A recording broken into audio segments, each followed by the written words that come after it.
Hello, everyone. Welcome to Why Wellness. I'm Gina Rose, a certified personal trainer and fitness nutrition specialist, and I created this platform for so many of us to share our why. Oftentimes, we hear this buzzword question in the health and fitness industry, and I couldn't think of a better way than to compile our stories right here on my podcast, Why Wellness. We're here discussing inspiring, relatable, and motivating stories from health and fitness professionals across various platforms. Please subscribe, rate, and share my podcast. It would mean so much to me. I can't wait to share this next episode with you. I'm so excited to finally introduce this next guest. We've been trying to get together since March, and here it is May. Thank you to the quarantine. But she's an amazing, amazing person, and I'm so excited. She is a creator of the ADAPT program, a co-creator of the Bash boxing workout. She's a performance coach, and she's an Under Armour woman athlete. So excited to have you here, Monica Jones. Thank you for having me, Gina, and thank you, quarantine, because maybe I have something better to say because of it. I don't know. Yeah, we'll see. I feel like we're all going to come out of this at least better people or more appreciative of the things that we took for granted. Yeah, absolutely. This has been a test of so many things, internally and externally, of course. And I do believe that I've come out of this with a better way to connect, for sure.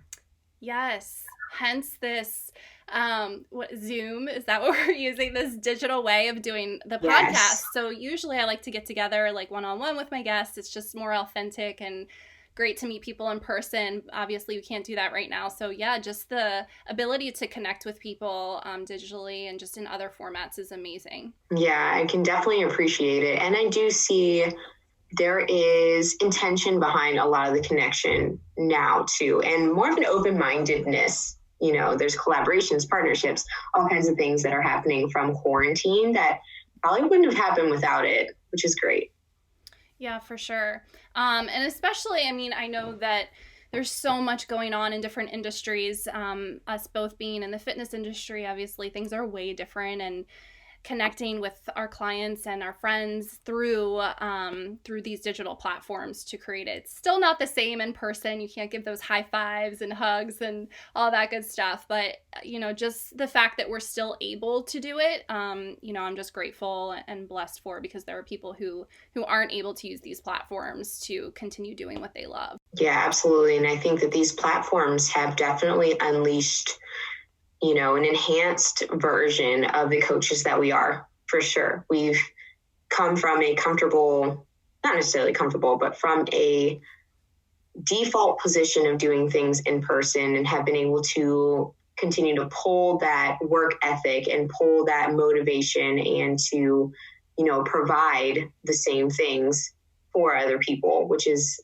amazing. I've definitely enjoyed doing the live. There are some days where I really don't feel like jumping on and being essentially by myself in a live situation, but the interaction after the fact, during the comments and all of those things are really fulfilling. They're way more fulfilling than I thought they'd be. Yeah, it's amazing when you do a live, because it's so much different than what we're used to seeing. Like, we can actually see our participants and like engage with them with what they're doing. But when you're live, it's just like, I'm going to assume you guys are doing this.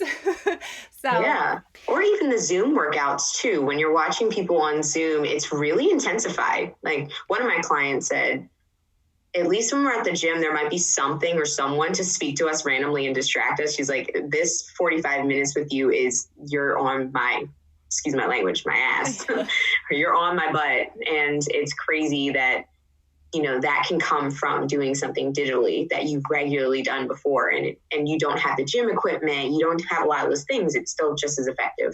Right. So this podcast, obviously, it's called Why Wellness, and I created it to really answer the buzzword question, which is, what's your why? Like, everyone in our industry, I feel like, has been asked that question before, or they ask themselves that question, like, why are we in this? Why do we do this? And I really, with every one of my guests, want to try and unpack, going all the way back to first memories or first big turning point that led them, or in this case, that led you to this industry or to fitness, or, you know, what that looked like for you. So if you can think back to maybe a turning point in your life or whatever got you into this path, if you can share that with us, that would be amazing to kick us off. Why fitness for me was when I was, struggling to go to culinary school. I went to school in Charlotte. I went to Anne Arundel Community College for a while. I went into Air Force ROTC, did a crosstown agreement with University of Maryland. I was like, I'll come out as an officer in the Air Force because that's all I can think that I can do. I could not find my purpose. I couldn't find my passion in life for the longest time, and really struggled through school with, ADHD. I went to culinary school, which truly was, I don't want to say easy to get into. You had to graduate high school to get into, but it's one of the easier schools to get into. So I went to Johnson & Wales. When I did go, I was working at P.F. Chang's. And by this time, I had been, quote unquote, kicked out of school multiple times for not being able to pay my tuition. And I just went through that entire experience feeling like a victim, feeling like, I use this analogy a lot, but like feeling like I was running a race without shoes, put out into the world and trying to stay a course with people who had way more resources and understanding than I did. But one of my personal principles has and will always be to make others feel good. I do believe that the person that I was, no matter how hard life was at P.F. Chang's, was a pleasant person.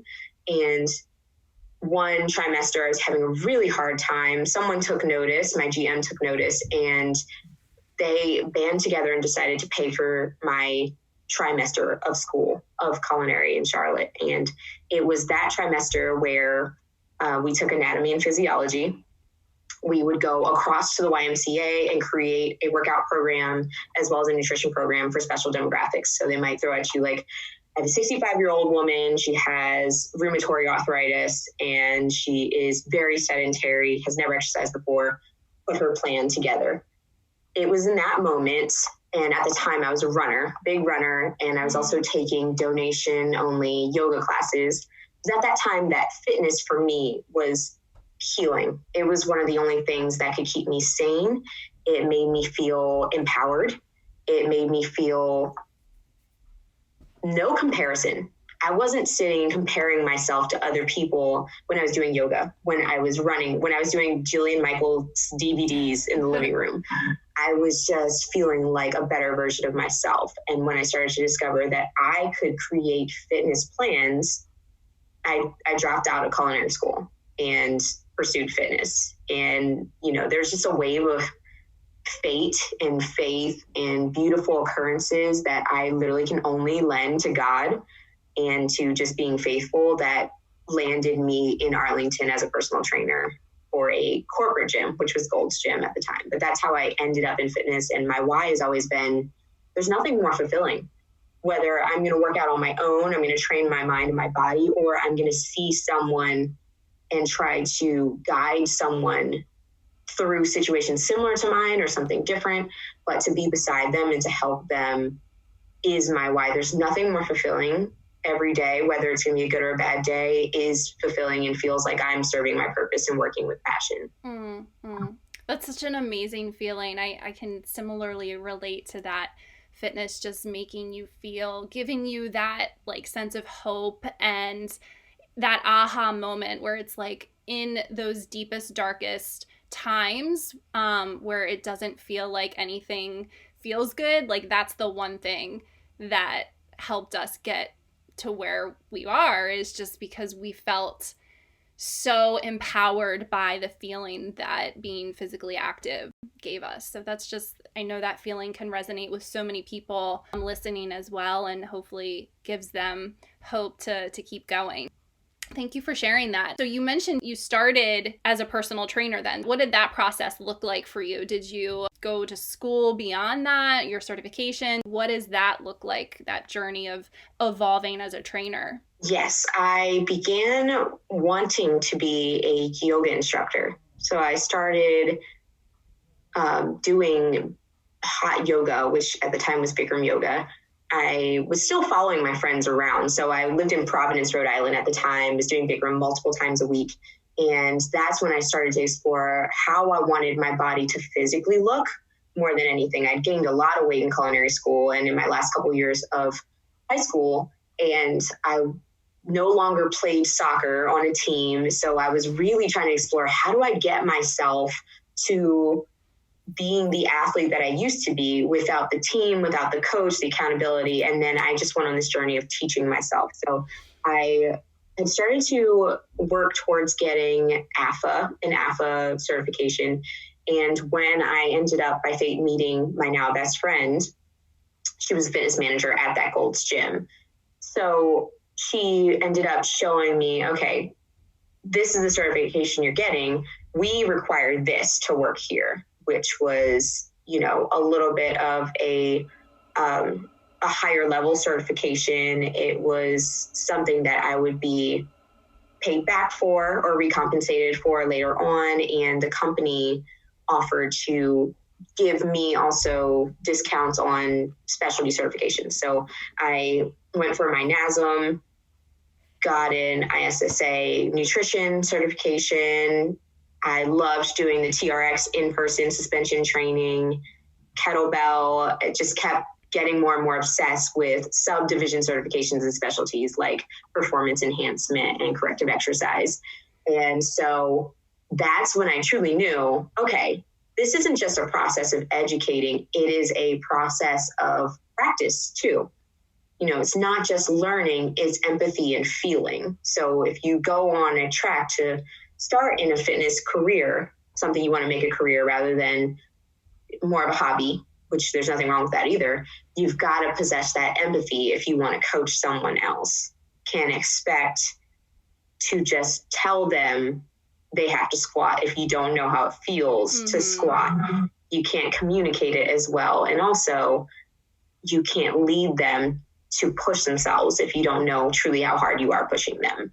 Right. Yeah. And I feel like that helps with our why too. Like, I feel like our why evolves as we continue evolving and learning and meeting different people. And, there might be that like original reason that we can always think back to like what got us there. But then, you meet someone else and you learn something new, and that helps us progress and help us evolve as people and professionals too. You start to really recognize more and more all the things that you are learning, the ways that you can apply them, and it just becomes so addicting. Mm-hmm. Addicting. What would you say, like, through that journey then is the main thing that sticks out in your mind in terms of, was it difficult or was it just fun? Or did you find something challenging? Or do you find something challenging now in your career? I know we'll get into a lot of the accomplishments that you have on your resume and your bio, but, early on, did you feel some sort of challenge? And if so, how did you overcome it? Absolutely. I do feel that as much as there was passion to help others, there was still a lot of self-confidence issues. I struggled with dysmorphia. Like I said, I was an athlete through middle school and high school, and I was definitely a mediocre athlete. I just loved sport. I loved being on a team, and I loved pushing myself, but I just wasn't the one that played soccer since 4 years old and was a top candidate to go to a Division I school like my best friend at the time. But I left that lifestyle with no guidance and then gained a whole bunch of weight. I was feeling more lost than anything. When I did move to Arlington to start my job, I got in a car accident literally a week after moving into my place, which I worked really hard to move into. And I fractured my hip in the accident. And so I was hobbling around the gym, being the new trainer at the gym on crutches, and still trying to get people to sign up for training, sitting in the gym for hours at a time, still trying to figure out ways to exercise my body. I was a runner. And that accident really, really helped me understand, okay, I was a runner, but I wasn't doing weight-bearing exercise. And that's why it was that easy to fracture my hip. I'm not, increasing my bone mass density with weight-bearing exercise. I'm not taking in the right foods. And so began my journey in weight training. So it wasn't that I was just so interested in it. It was the fact that through hardship, I understood something that I needed, something that other people need. And a lot of my journey was that way. My journey with self-love, with fat loss, with muscle gain. I would not call those easy days of disliking myself, but they were very fulfilling in the process of learning because the passion was there. A lot of people start their journey and they're lacking the passion, but they have the desire.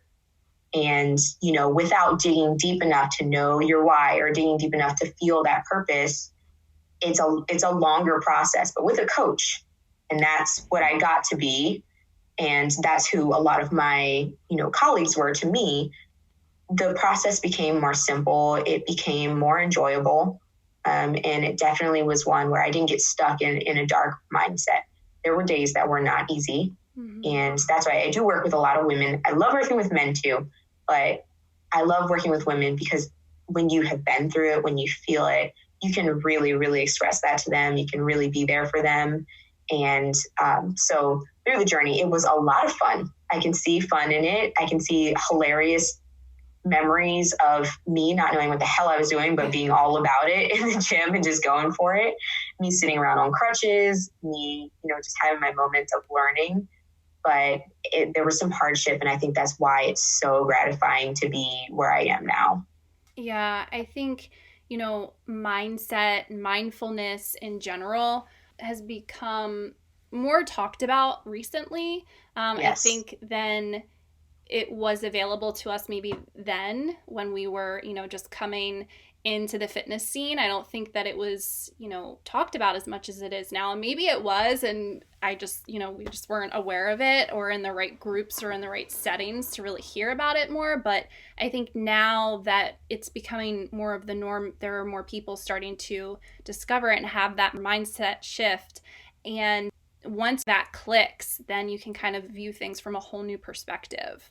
So Absolutely. What are some of the things that you do in terms of your mindfulness and your mindset now to keep you, you know, positive? I mean, not everyone's perfect. We're all going to have our down days, and that's totally human. But what are some things that keep you positive and in the right state of mind? There are a lot of principles that I am living by, and I do think the number one thing that everybody has to do, whether it's in your fitness journey or in your career journey or personal relationships, is you have to know your personal principles. I love the studies from Maslow's hierarchy of needs. I love any podcast or topic on self-actualization and self-awareness. And I've just gotten into the realm now of leading more self-awareness and self-actualization workshops like ADAPT. We first define our personal principles because whether it's good times or bad times, your principles are going to lead your actions. They're going to show you who you should be around and what you should do. And if your principles are random, the things that happen to you are random. If the things that happen to you are random, then you're not really on the best track to be your best self. You're kind of just riding whichever wave comes your way. But if you have those principles, if you're really, really determined to stick to them, to honor them, and to live your life in that way, you end up really forging your own path and being able to be aware of yourself, your surroundings, you know, handling hard times like COVID, or being able to come out as a leader to people or as an example to people. And that right there is really fulfilling. So I always live by my principles. I continue to remind myself to act according and to keep promises that I make to myself. It's really easy to dedicate time to others and to do things for others. We lose ourselves in the process and we lose our confidence there. You know, falling off the wagon is not actually about the wagon you're on and falling off. It's about breaking a few promises in a row and then losing that sense of self-confidence that you can get back on. So that's my number one thing. I'm doing a lot of reflection lately. So over the course of the day, not just in the beginning or the end of the day, but over the course, just looking at what it is that I am accomplishing just as much as the things that I need to do, because time is precious. We really, really need to do more to love ourselves and to love what we're doing, because it'll bring that enjoyment and that passion out in the next things that we do. Even if it's a hard day, a long day, double shifts, any of those things, if we continue to give ourselves credit, that is always going to show through. And I do feel like I've stepped into this realm in life where no matter how bad it is, I can still look at the situation and be like, this is a good life. It's pretty cool. And that right there feels so good. I want to spread as much as I can of that to others. And I do notice that the more I felt that way, the more the company that I keep and the people I end up meeting, like you, end up being in my life. And so, yeah, those are two big things. Define your personal principles, really, really stick to it and understand what that means so that it can guide you, and really making sure that you're reflective of the good just as much as the bad and making it a regular practice. Yeah, defining personal principles. What are some of you mentioned maybe people who are listening, need to do that or in a state of trying to figure out what those principles are for them, because it's not just, it takes some thinking and some reflecting about what it is that you're going to stick to. And it's not about listening to somebody else's principles and then just making them your own. It has to be very personal, a personal experience. And I know for me, I've been able to, like you mentioned, listen to different podcasts and learn from different coaches and mentors to kind of help develop my own. And if you have any particular podcasts that you listen to or any recommendations that you want to share, would you be willing to do that? Yeah. I'm pretty big on Michael Gervais and his studies. I like the Mindset Mastery podcast. And Michael Gervais does also have a course on Mindset Mastery as well. And I had the pleasure of meeting him at Summit this year. So it was great to hear his, he's a sports performance psychologist. So he helps a lot of professional athletes and coaches. And I was able to hear his content before actually meeting him. And the moment he took us through a workshop of what peak performance is to you, like, is it a definition of what others say or is it what you say? That really struck a chord with me because a lot of times we're comparing ourselves. So his podcasts are great. And he has started this one called Disruptors, which is actually all about women. Ooh. Which is it's decoding disruptors, which I've loved lately. I love hearing him speak to women, and some of these women are like fully casual about being superheroes, and the others are like, nah, I'm a superhero. So that one's especially good. The other one I listen to is not necessarily a podcast. It's a couple of ones that I've listened to from the Ed Milet Show. He's put out a couple great things, and I do really like content from Rachel Hollis. She's a fantastic female entrepreneur who works synergistically with a team of people. Like Ed Milet is consistently, I believe he has coached her, but they just did a conference which spoke so closely to what I want to be doing right now with the self-actualization phases. And just that whole conference, it was the first virtual live conference, but they had, E.T., the hip hop preacher on there, Ed Milet. They had some really great insights on finding courage in a time where no one's prepared for it, but you have gone through something challenging like this, where you're either going to associate that fear of that previous challenge, or you're going to use the experience and use how you got through it to find courage in this situation. So that was really great. I'm sure there's some residual content from that live. Yeah. Those are all great people. They're great people to follow in general for consistent content. But the number one podcast I listen to right now is definitely Mindset Mastery. Love it. Yeah, guys. So make sure everyone listening, check that out. Have you heard of Jay Shetty?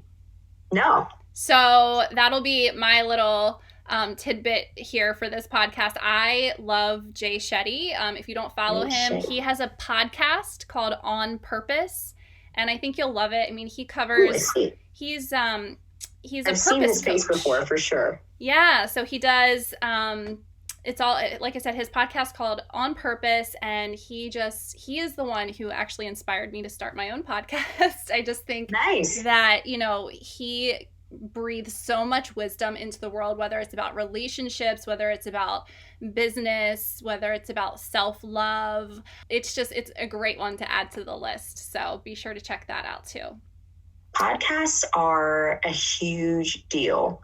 I love a good Audible, especially when I'm like driving home to Maryland. It's an hour of just good time to listen and to tune in. But hats off to you for doing podcasts. Podcasts take organization. They take, staying the course and doing what you can, connecting with people, providing value. And it's awesome when you find one that speaks to you, because it changes your day. It changes your mindset. And I think that they're one of the best things that have kind of been on the uprising in the last few years. They're so real and authentic too, which is what I really love about it. The fact that you can listen to an audiobook, which is great. It's like someone reading to you, but when you have the back and forth commentary with someone, it makes you feel like you're a part of the conversation when you're listening. So yeah, definitely. That's very true. That's a really good point.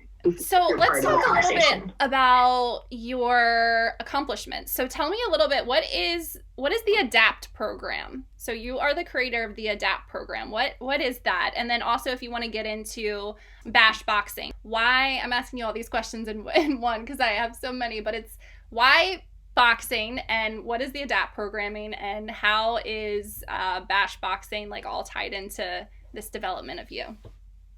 Okay, I could talk all day about all these things. ADAPT is my baby. ADAPT is the way that, especially from probably around age 25 up, I'm getting ready to be 30 next month. And I've come into a life of self-actualization, which feels like it's true enlightenment to me. ADAPT goes through the phases of self-awareness, general awareness, action, and actualization. So we talk about becoming self-aware. What are your principles? And we talk about the awareness of our surroundings, the awareness of our past, and what our narrative is from those past experiences, why it is that we continue to see the same challenges, maybe in different environments or in different moments, and what it is that we're going to do daily in small doses to combat negative self-talk, to combat falling back into the same patterns. And that is literally all mentally and emotionally. And then we put it to action. Are you going to exercise on top of that? And what kind of exercise is going to speak to you in a fulfilling way so that you can stick to it? Those kinds of applications to our everyday life. And then when we get into phases of actualization, it basically sends us through what does an actualized person experience in everyday life that a not actualized person does.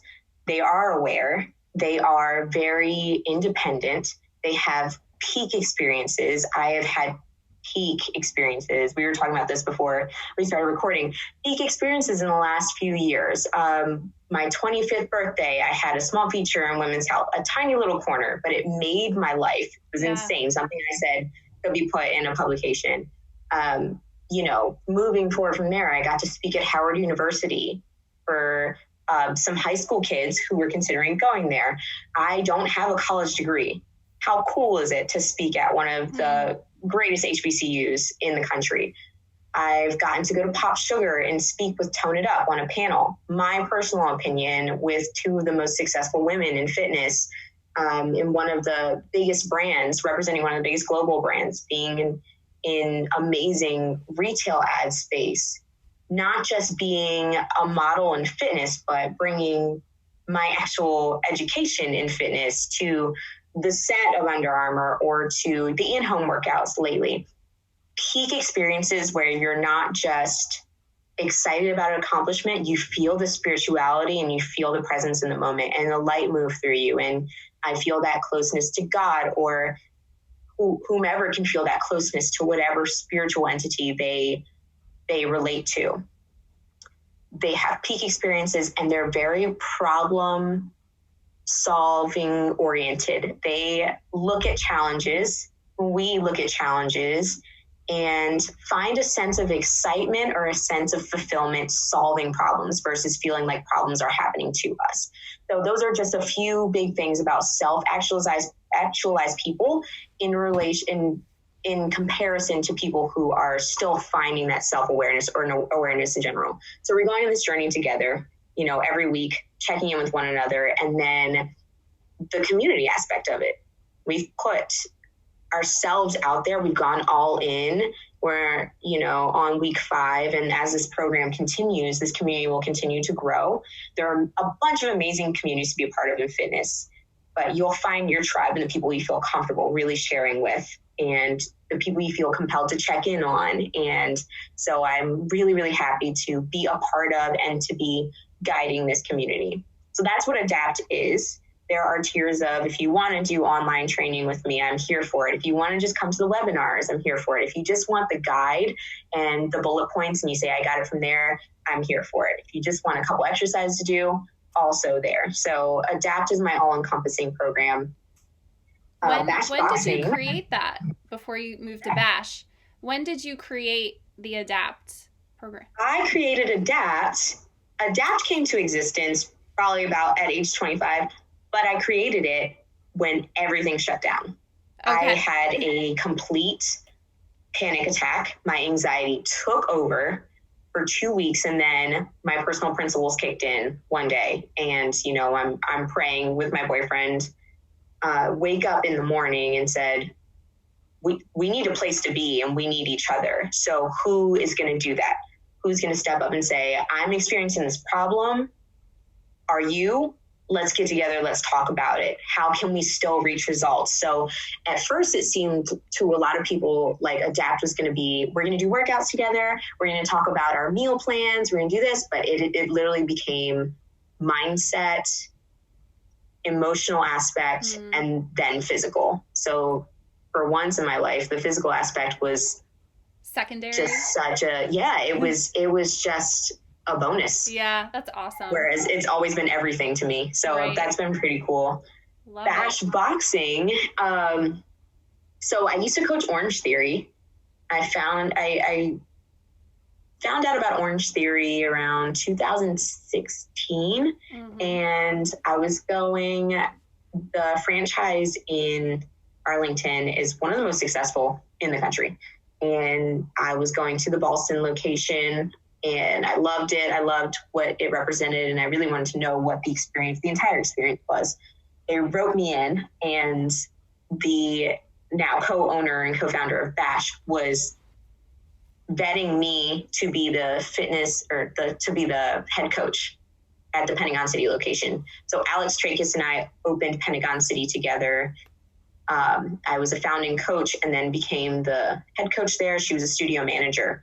Alex has always known that she wanted her own concept, and she used that time to really discover what it's like to run a studio, whereas I somehow use that time to fool myself into managing people. I don't I've never wanted to. When I was at Gold, I did not want to manage people.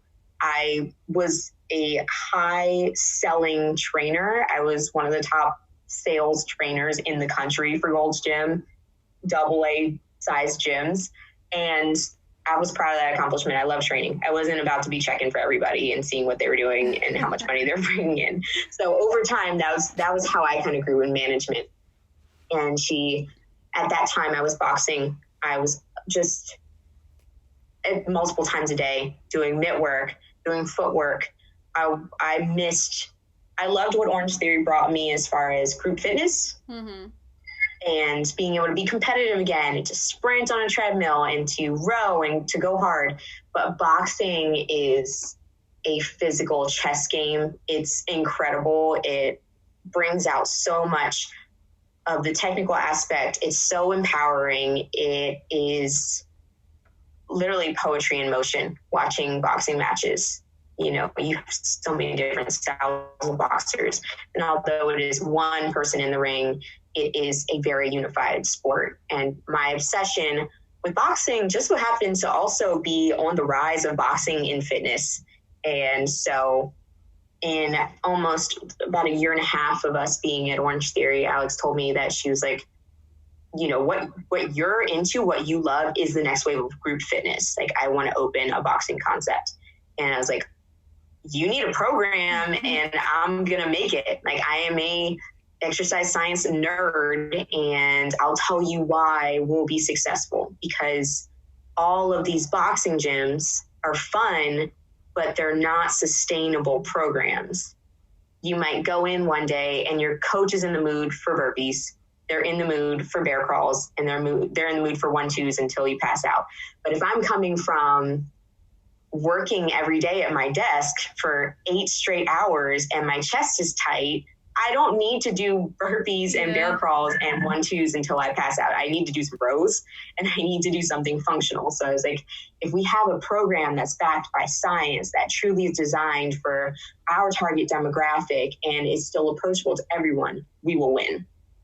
And we were both so driven to have the experience that we had at Pentagon City in the community, but with a boxing aspect and with more empowerment and with, you know, a closer relationship to our community. And so it was insane how we grew to be that. We were doing outdoor workouts. We were doing workouts at the local hotels, rooftop workouts. We did everything we could to spread the word. And of course, our amazing community at Orange Theory, they still support us. They still get to go to Orange Theory too. We loved that even the business model, even the workout model still allowed people to do other things and allowed them to feel empowered and feel happy when they walked in our doors, no matter what other workouts they were doing, you know? So that's how Bash came to be. And boxing is just always going to be the love of my life, the sport. And I hope to compete later this year or early next year. The plan was to compete around my birthday next month, but there's just been so much delay in training and stuff and sparring because of COVID. Right. So I want to unpack that a little bit more about boxing being the love of your life. So like, what introduced you to boxing?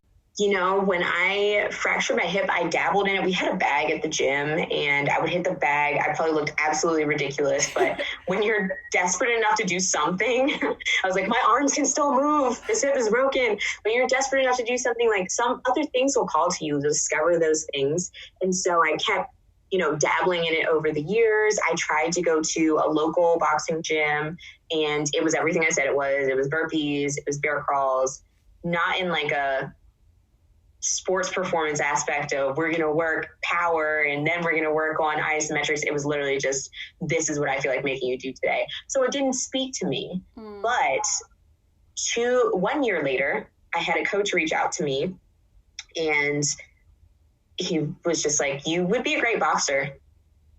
And I don't know what it was about. I was like, okay.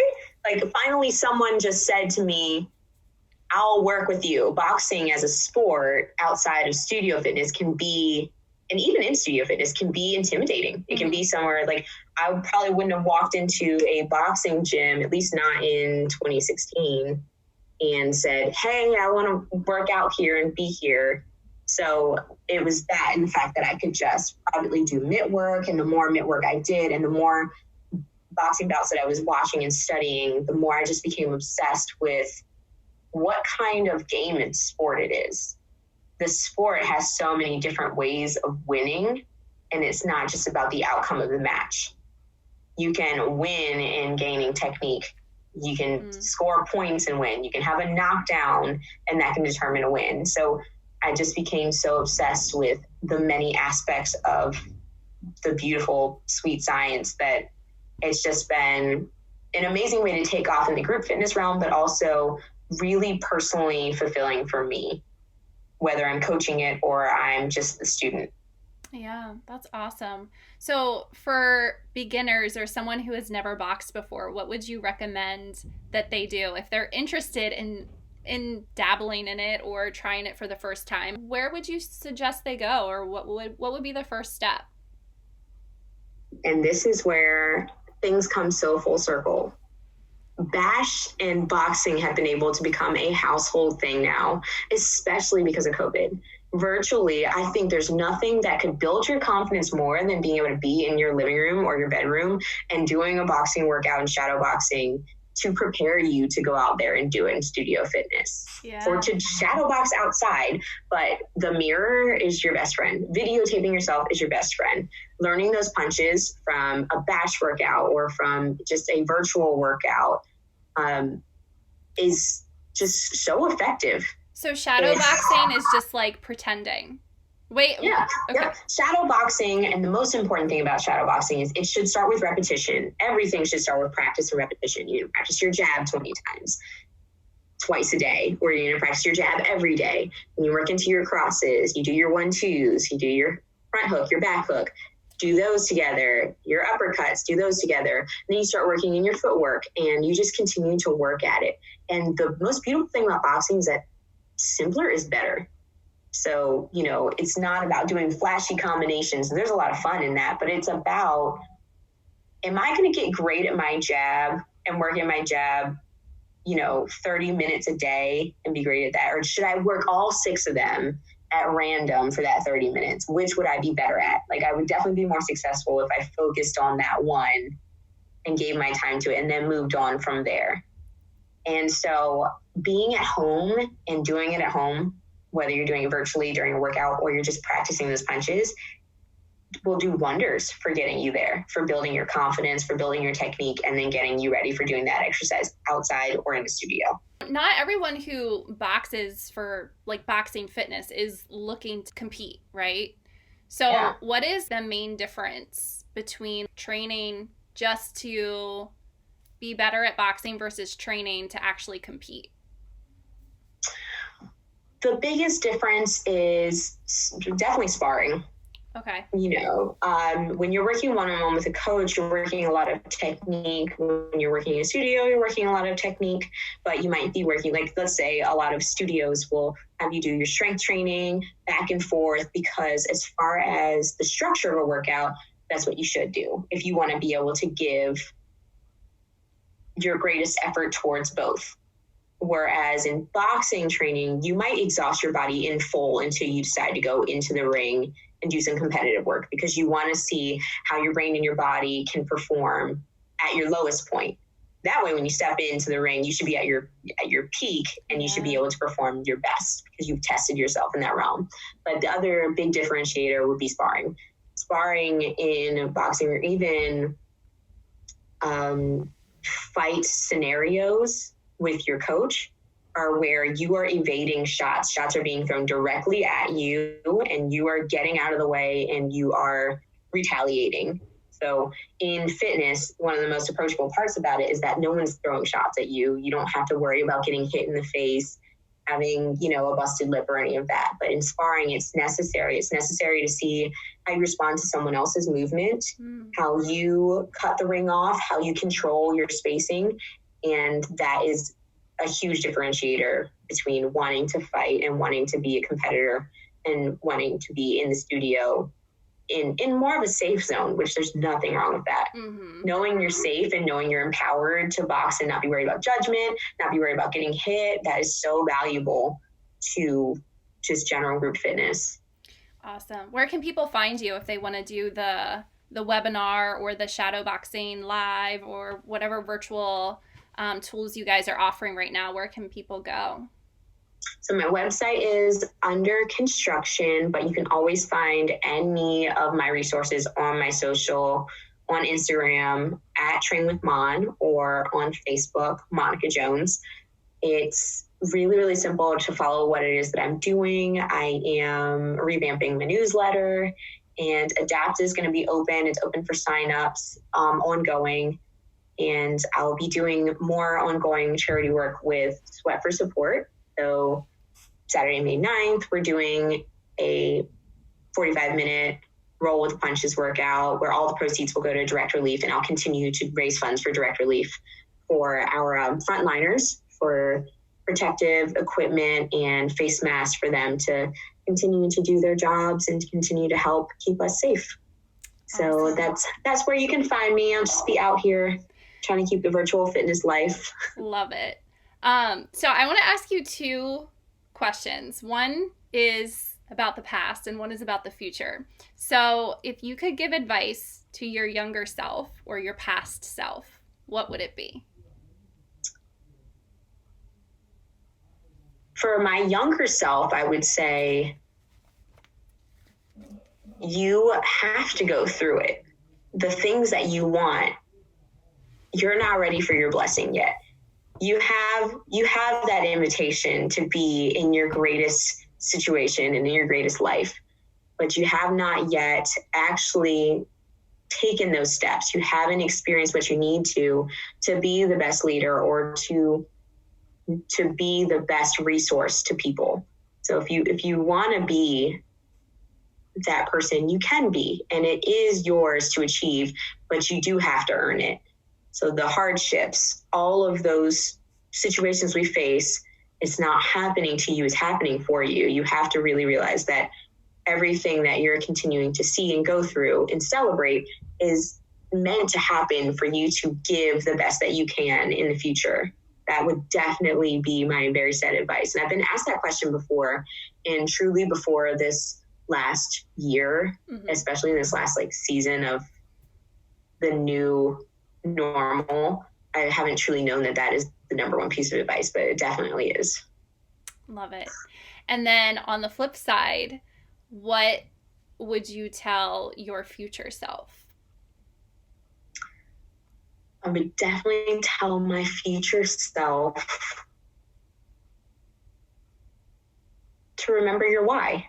I think that people can grow and become huge, especially if they're ambitious, especially if they are genuine and they truly stick to their principles. But remembering your why with your resources, what you should do with your personal time and your financial investments, we can get larger than life, complacent, or sometimes we can be lost as have I hit the ceiling? What else is there? But if you remember your why and what your principles are, it's always going to guide you to a new cause, or it's always going to enhance the causes that you stand for. So that's definitely my future advice. I got into this last year, started this year 2020, doing incredible things with Under Armour. Bash is getting ready to grow and be amazing. How do I keep evolving myself? How do I keep from getting old to people? How do I become? And the hardship that I went through ended up being the most relatable thing that I could give to others. And so just remembering my why is always going to lead. If you are in influence, if you are a teacher, if you're, in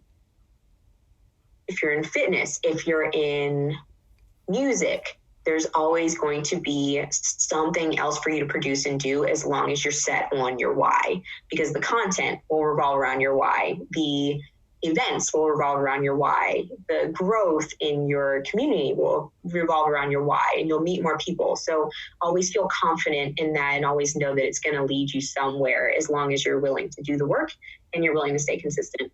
That's a perfect ending to Why Wellness, since that is what the podcast is called. I love it. The fact that your advice to your future self is remembering your why. And there's so many great pieces of advice that you've given today. And hopefully, we can stay connected and continue to evolve. And I know that people are going to get so much out of this with the little tidbits and being able to follow you with your ADAPT program and just evolving with self-actualization, and really appreciate your point of view from the boxing aspect as well. I know that there are some women out there who are looking to try something new, but they maybe didn't have the confidence to do it. And now hopefully they do, or at least have a resource or a tool by listening to this to be able to reach out. Thank you for even suggesting this. Thank you for approaching me about this. Thank you for having the open mind to be my friend on social media. I was just telling a friend of mine that I ended up being on FaceTime with a few minutes before we did this, that without some people reaching out, we can't reach out to everyone, but when they reach out to us, especially in a time now where we're leaning on that social aspect and leaning on the interaction that we do have, it's really boosted my mood.